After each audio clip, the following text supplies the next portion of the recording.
जल प्रवाह पावितस्थले कलेवलम्ब्य लम्बिताम्बुजङ्गमालिका प्रभो जय जय मातुर। आज कार्तिक मास महात्म का 25वां अध्याय और एकादशी तिथि। इस प्रकार तीर्थ व्रत दान आदि करने से समस्त पाप नष्ट हो जाते हैं, मगर प्रेत योनि में रहने वाले को इसका अधिकार नहीं है। परंतु धर्मदत्त ब्राह्मण कलह को कह रहा है, जो कल का प्रश्न था। परंतु तुम्हारे दुख को देखकर मैं अत्यंत दुखी हूं। तुम्हारा दुख दूर किए बिना मुझे संतोष नहीं होता। तुम्हारे पाप बड़े भारी हैं, क्योंकि ये तीनों योनियां बहुत बड़े पाप करने वालों को ही प्राप्त होती हैं। प्रेत योनि तो थोड़े से पुण्य से ही नष्ट भी नहीं हो सकती, लेकिन तुम्हें मैं इस योनि से असमेध अवश्य में छुपाऊंगा। इसलिए मैंने जो कार्तिक का व्रत किया है, कार्तिक स्नान किया है, इसका आधा पुण्य मैं तुम्हें देता हूं। यज्ञ, दान, तीर्थ, ये सब निश्चय ही कार्तिक के व्रत के पुण्य के समान नहीं है। नारद जी ने कहा कि हे राजन, इतना कह करके धर्मदत्त ने उनको ओम नमो भगवते वासुदेवाय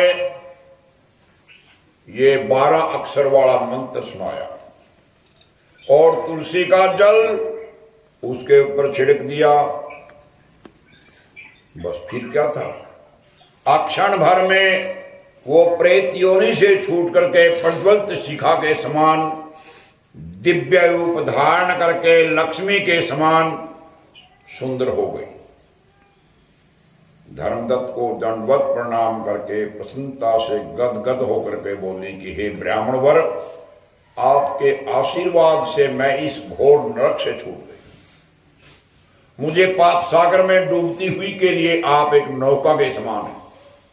नारद जी ने कहा कि हे राजन, अभी कलहा इस प्रकार कह ही रही थी कि वहां पर विष्णु भगवान के गण एक विमान लेकर के आ गए। विमान के द्वार पर अप्सराएं गण बैठे हुए थे। धर्मदत्त ने उन सबको देख करके दंडवत प्रणाम किया। पुण्यशील सुशील नामक भगवान विष्णु के गणों ने धर्मदत्त ब्राह्मण को अपने हाथों से ऊपर उठाकर उसका अभिनंदन किया और उन्होंने कहा,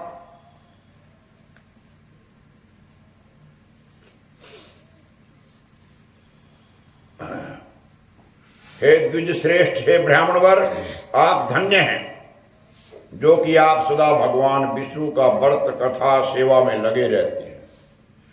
आप सर्वदा दीन दुखियों पर दया करते हैं। आप में जो अपने बाल्यकाल में पवित्र शुभ कार्तिक का व्रत किया था, आपने उसके आधे फल से ही कलह के पूर्व जन्म के इकट्ठे किए हुए पाप नष्ट कर दिए।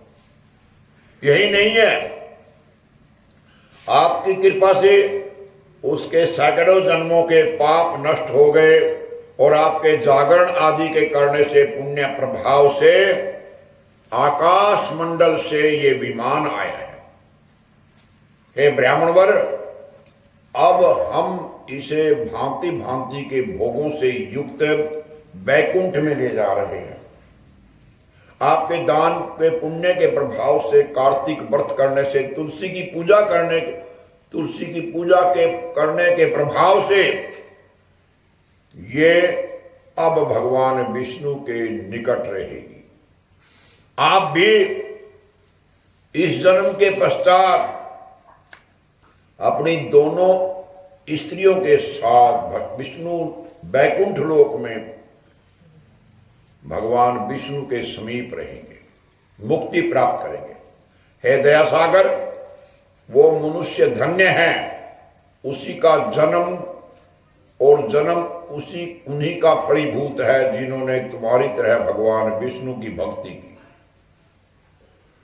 क्योंकि भगवान विष्णु अपने भक्तों का भला क्यों क्या नहीं देते भगवान,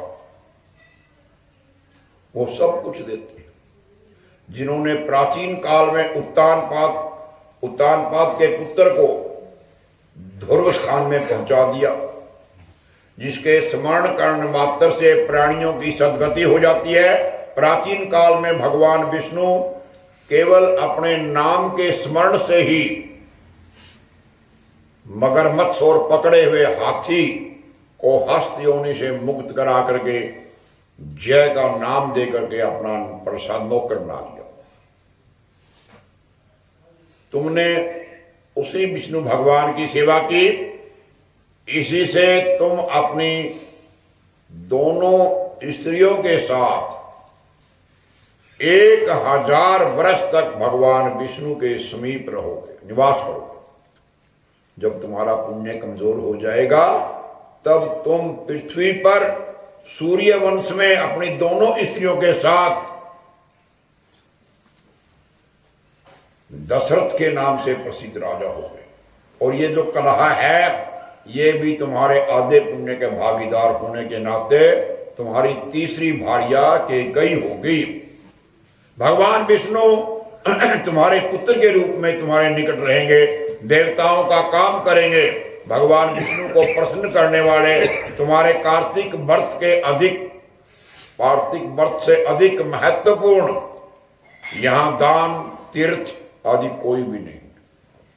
दया सागर, तुम धन्य हो, क्योंकि तुमने जगत गुरु भगवान विष्णु को प्रसन्न करने के लिए कार्तिक का व्रत किया है, जिसके